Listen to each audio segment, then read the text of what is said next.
क्या आपके मेहनत के पैसे से सरकार अपनी तिजोरी भरती है? आपने कभी सोचकर देखा है आपका टैक्स का पैसा आखिर जाता कहाँ है? क्या होता है उस पैसे के साथ?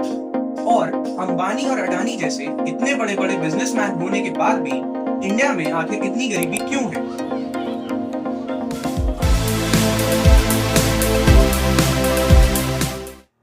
इस तरह के सभी क्वेश्चंस के आंसर आप एक डॉक्यूमेंट को पढ़कर जान सकते हो।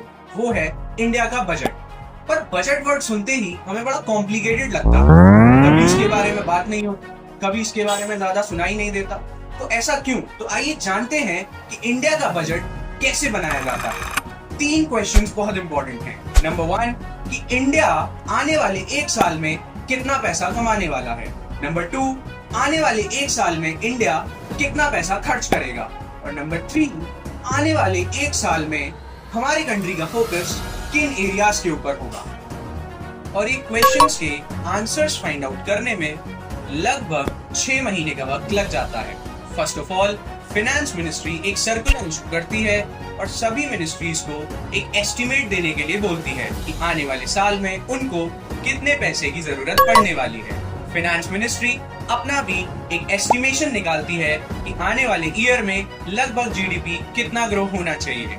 और ये दोनों ही एस्टिमेट्स टॉप ऑफिशियल्स को भेज दिए जाते हैं। जैसे ही वहां से अप्रूवल आता है, बजट मेकिंग का प्रोसेस आगे स्टार्ट कर दिया जाता है।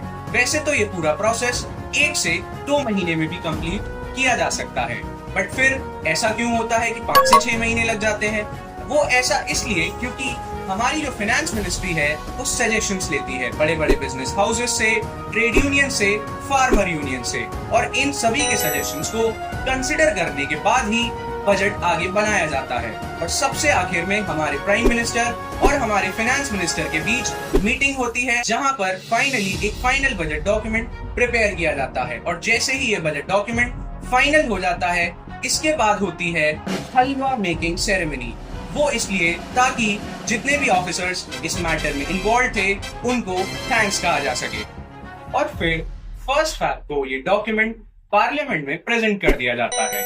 और इस दौरान इससे पहले इसकी सीक्रेसी को मेंटेन करने के लिए जितने भी इससे जुड़े हुए ऑफिसर्स हैं उनको लॉक इन पीरियड में रहना होता है, क्योंकि अगर ये डॉक्यूमेंट लीक हो जाता है और मार्केट में चला जाता है तो मार्केट क्रैश हो सकता है। इससे ठीक 1 दिन पहले यानी 31 जनवरी को इंडियन इकोनॉमी की क्या कंडीशन रही पिछले साल, इंडियन इकोनॉमी के बारे में जानने के लिए इकोनॉमिक सर्वे रिलीज किया जाता है। इन्फ्लेशन कैसा रहा, ट्रेड के क्या फिगर्स थे और हमने कितना डेट लिया था, ये सारी बातें पब्लिक डिस्क्लोज कर दी जाती हैं।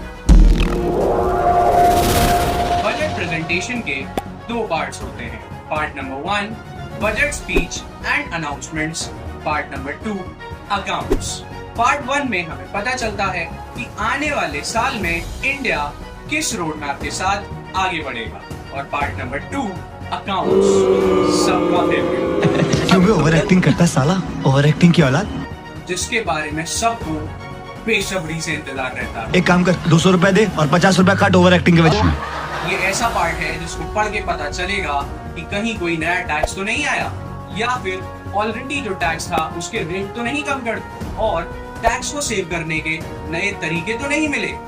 इस तरीके की बातें हमें अकाउंट्स वाले पार्ट को पढ़ के पता चलती हैं। और बजट के अंदर जितना भी टैक्स से रिलेटेड अनाउंसमेंट्स होते हैं उनको कंपाइल करके फाइनेंस बिल रेडी किया जाता है। और जैसे ही ये फाइनेंस बिल पार्लियामेंट से पास हो जाता है, उसके बाद ये एक्ट बन जाता है। बजट इतना जरूरी क्यों? में से ज्यादातर लोगों को लगता है कि मैं तो सारे टैक्स टाइम पे देता हूँ, इनकम टैक्स भी भरता हूँ, जीएसटी भी भरता हूँ, फिर मेरे घर के आसपास स्ट्रीट लाइट्स क्यों नहीं लगती, शहर में बारिश के बाद पानी क्यों जमा हो जाता है, और पूरे शहर में ट्रैफिक इतना ज्यादा क्यों लगता है? ऐसा इसीलिए क्योंकि हम एक डेफिसिट बजट बनाते हैं।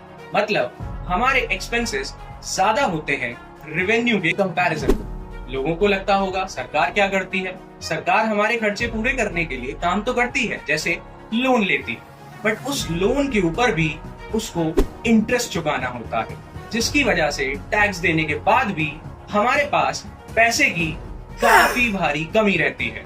तो आखिर दिक्कत क्या है? और क्या प्रॉब्लम है? दिक्कत यह है कि इंडिया में सिर्फ 2% लोग डायरेक्ट टैक्स पे करते हैं और इंडिया की रैंक 116th है वर्ल्ड में टैक्स पे करने के मैटर में। चाइना में 15% लोग टैक्स पे करते हैं और अमेरिका में तो सोचिए 80% लोग टैक्स पे करते हैं। यही रीजन है कि अमेरिका इतना तेजी से ग्रो कर रहा है। अगर ये वीडियो आपको पसंद आई हो तो आप इसको अपने फैमिली मेंबर्स के साथ और अपने दोस्तों के साथ जरूर शेयर करिएगा। आखिर में जाते जाते आपके लिए क्वेश्चन छोड़कर जा रहा हूं कि हमारे बजट प्रेजेंटेशन के कितने पार्ट्स होते हैं, जिसका आंसर आपको इस वीडियो के देखने के दौरान मिल जाएगा। Thanks for watching.